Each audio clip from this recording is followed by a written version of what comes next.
So, hey, everybody, listen. This is Ema with EMA'S Wellness Center, okay? So, I just found out a bit of information from this wonderful young lady, Kaylee. Wait a minute, that's Oh, doing yeah. me. Okay.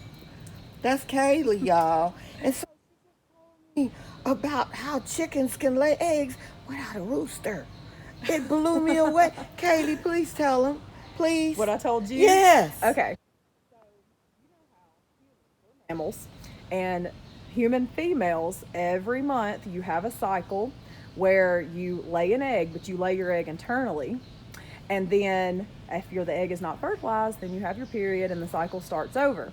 So hens, they have a cycle just like that, but their egg comes out. It's external. And their cycle usually happens almost every day. Some breeds are different, some are every day and some are not, but usually every day. So it's the same process as it is in mammals. So you don't have to have a rooster. They will lay an egg without a rooster, but if there's a rooster present, he can fertilize the egg and then you can hatch it and get a chick. So, who knew? That fact. Thank you You're welcome. so much. You're